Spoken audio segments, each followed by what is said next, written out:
નજર કરીએ પંચમહાલ જિલ્લા પર તો પંચમહાલ જિલ્લાના હાલોલ તાલુકાના સુપ્રસિદ્ધ યાત્રાધામ પાવાગઢ ખાતે આગામી 30મી માર્ચને લઈ શરૂ થનારી ચૈત્રી નવરાત્રીને લઈને ભાવિકોમાં ભારે ઉત્સાહનું વાતાવરણ જોવા મળી રહ્યું છે।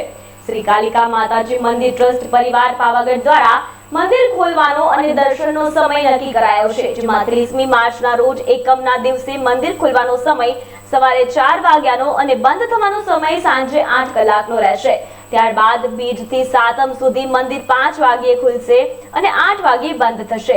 આઠમ અને નોમના દિવસે મંદિર સવારે 4 વાગ્યે ખુલશે અને 8 વાગ્યે બંધ થશે। તો 10મી થી 14 સુધી મંદિર 5 વાગ્યે ખુલશે અને 8 વાગ્યે બંધ થશે। પૂનમના દિવસે 4 વાગ્યે મંદિર ખુલશે અને 8 વાગ્યે બંધ થશે।